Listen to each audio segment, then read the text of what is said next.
올해 최저임금 인상으로 부담이 커진 남가주 비즈니스 업주들의 한숨소리가 갈수록 커지고 있습니다. 가뜩이나 렌트비를 포함한 생활비가 비싸 우수 인력까지 타 지역에 빼앗기지 않으려면 상대적으로 높은 임금을 지급할 수밖에 없기 때문입니다. 이황 기자가 보도합니다. 남가주 비즈니스 업주들이 구인난 해결을 위해 타 지역에 비해 높은 임금을 지급해야 하는 것으로 나타났습니다.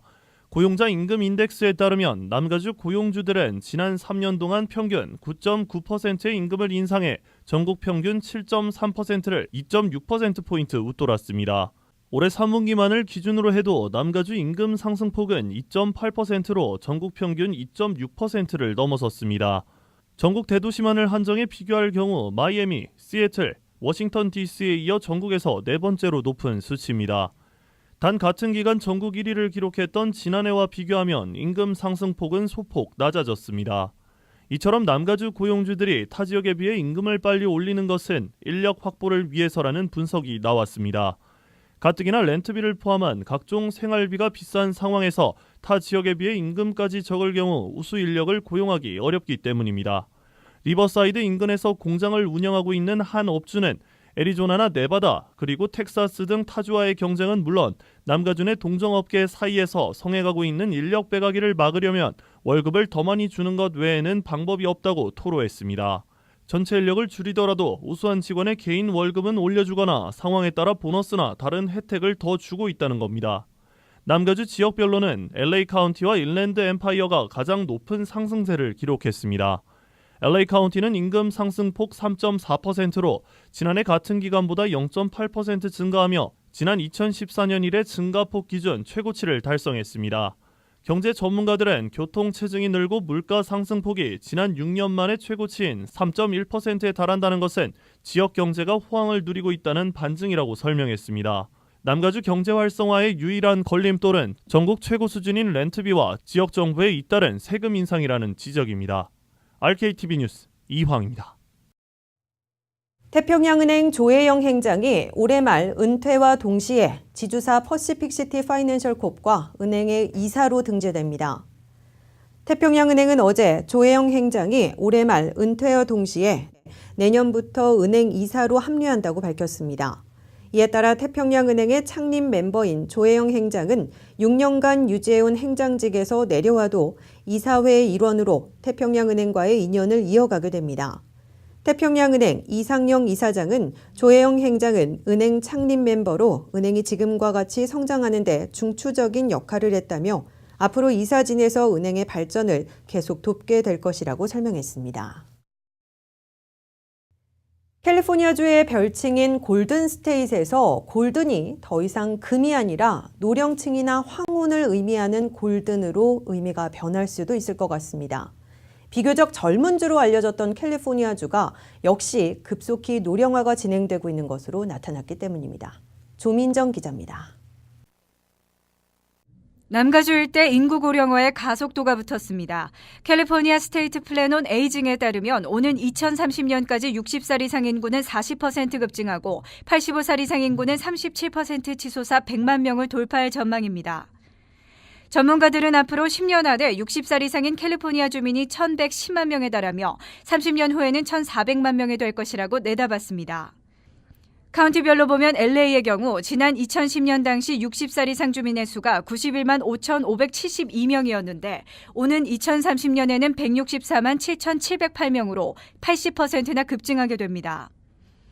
오렌지 카운티는 더 심각해 2010년 기준 49만 1,040명에서 2030년에는 90만 1,350명으로 84% 뜁니다. 리버사이드, 샌버나디노는 각각 97%, 107% 늘어날 것으로 예측됐습니다.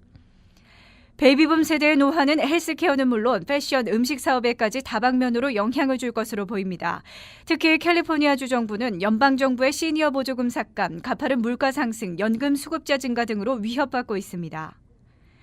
오렌지, 리버사이드, 샌버나디노 카운티 등에서 노인복지를 담당하는 카운슬 온 에이징 오브 서던 캘리포니아 측은 연방기금이 10% 줄어들어 운영에 큰 어려움을 겪고 있다고 토로했습니다. 실제로 노인 인구의 92%는 최소한 한 가지 이상, 77%는 두 가지 이상의 만성질환을 앓고 있어 생활비에 부담을 느끼고 있는 것으로 조사됐습니다.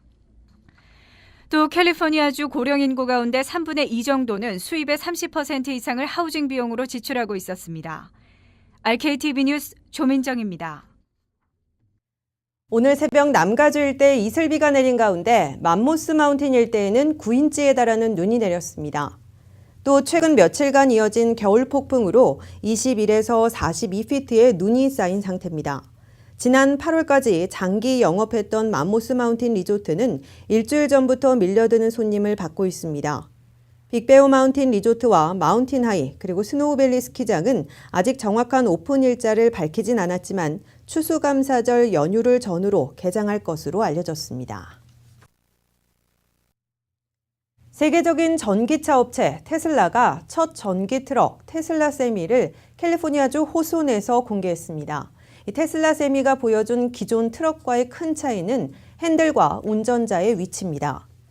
일반 트럭의 핸들이 차내 왼쪽에 있는 것과 달리 세미의 핸들은 가운데에 있으며 양쪽에 터치스크린 패널이 하나씩 배치되어 있습니다.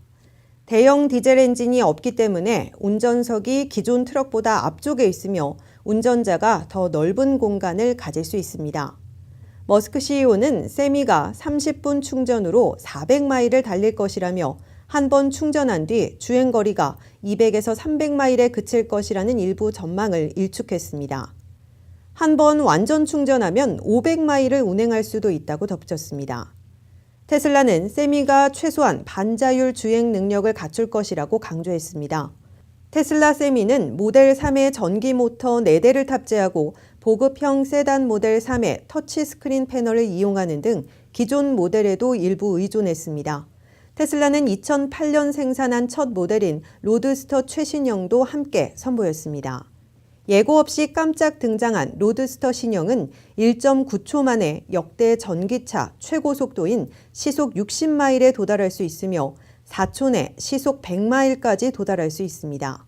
머스크 CEO는 로드스터 신형이 200kWh 용량의 배터리를 탑재해 한 번 충전으로 620마일을 주행할 수 있다고 설명했습니다. 잠시 후 이슈 포커스가 이어집니다.